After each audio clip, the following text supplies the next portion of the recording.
Hi everybody, my name is Julio Salgado. I'm a visual artist and the project coordinator for CultureStrike. For this video, we're going to show you how to make some badass banners that we're really going to pop once you make them. We're outside at a hardware store where we're going to buy most of the materials. I have my list. Do you have yours? I'll wait for it. Okay, you got it? Okay, cool. Follow me. Making banners is actually not too difficult once you have an image in mind and in what size and style you'd like your banner to be. Assuming that you don't already have access to all these materials, you can find the majority of these items at your local hardware store. First, you want to get that tarp because you don't want to get paint all over the place. The tarp should be bigger than the drop cloth for the banner. If need be, you can purchase several smaller tarps and just put them together. Might be cheaper.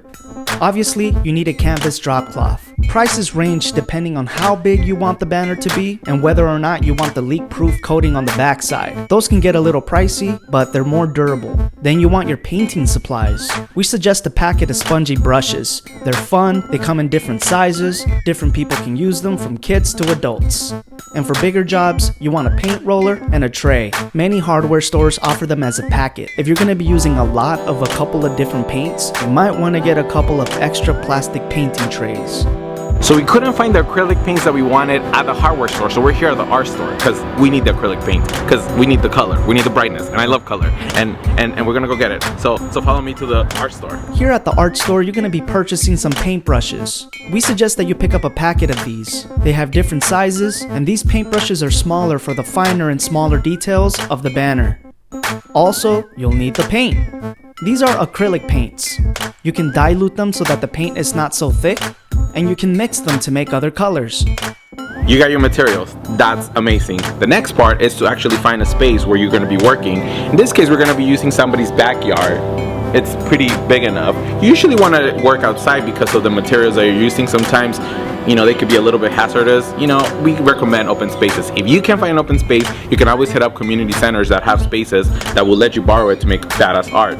It's important for this to take place in a location that has a lot of floor space because this first step is highly recommended by us. It's not exactly mandatory, but hear us out. In order for the acrylic colors on the banner to really pop, you'll first need to paint the canvas with a base color. Typically, these are light colors like white or pink or yellow.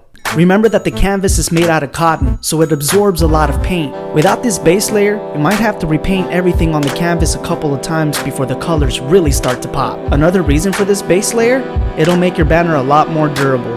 Like I said, it's not exactly mandatory, but that's our case for the base layer. Awesome colors and durability. In this video, we're gonna do it. We're gonna show you how to paint the base layer. To make this happen, you might have to go back to the hardware store. Sorry about that, should have mentioned it when we were back there. Depending on the size of the canvas, you may need to pick up somewhere between 1 quart to a full gallon of white water-based latex interior primer paint. You'll also have to paint the base layer 1 day before you actually start working on the banner. Oh yeah, which leads us back to what these gentlemen on the video are doing.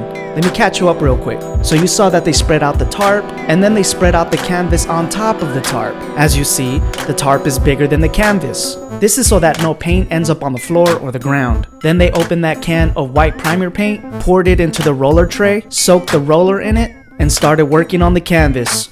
Paint every square inch of this canvas. Once the entire canvas is covered and painted, you're gonna have to put it someplace to dry. Now you can leave it where it is, on the floor, but only if you know that no one or nothing is gonna mess with it. The main objective is that the paint on the canvas dries and that it stays relatively clean. In our case, because our banner's so small, we're just gonna put it on a drying rack. Hi everybody, we're here at Fabiana Rodriguez's studio in Oakland. She's the co-founder of CultureStrike. Hi everybody. And we're ready to start painting our banner.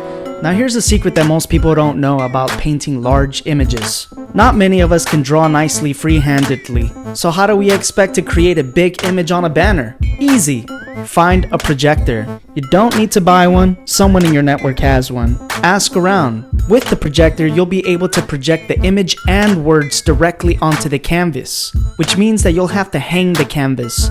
In our case, we used the staple gun and stapled it directly to the wall. This is a good solution if you're able to do that. If not, you can use duct tape at the top, or you can pin it somehow. Then it's just a matter of fixing the projector so that the image is sharp on the canvas. You get it to the size that you want, and then you take a Sharpie marker and trace everything onto the canvas. This will cut drawing time by 90% because all you're doing is tracing.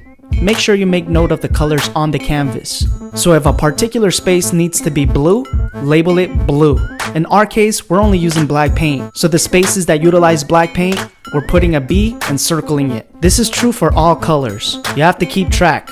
Once all the tracing is completed, then it's just a matter of painting. Depending on how big the canvas is, you may have to take it down before you start painting. Remember, as you paint the canvas, it becomes heavier with paint. So if you have the canvas duct taped to the wall, it's gonna fall. Now as far as the acrylic paint is thick, so you're gonna have to water it down a little bit. Add water as you see fit. Go with the consistency you see works best. Experiment in the paint trays. Try it out on the banner. If it needs more water, you can dilute it. If it's too watery, you can add a little bit more paint. You're gonna wanna have a little tray for every color that you use. If you don't have additional trays, disposable cups, Tupperware that you don't use no more, it works. You'll have to use the smaller brushes for the smaller and finer details of the image, and bigger brushes to paint larger portions of the canvas. And then you just have fun. Painting a big banner is a party, so remember to invite your friends. If you're painting the banner on the floor, make sure that the tarp is underneath, and watch where you step. You don't want to step on the banner, and you also don't want to step in other people's paints. Once the banner is completely painted, you have to let it dry. Once again, put it in a place where nobody and nothing is gonna mess with it. Leave it drying for a few hours or overnight, and then it's ready. Show up to the action, show up to the event, and it's game over.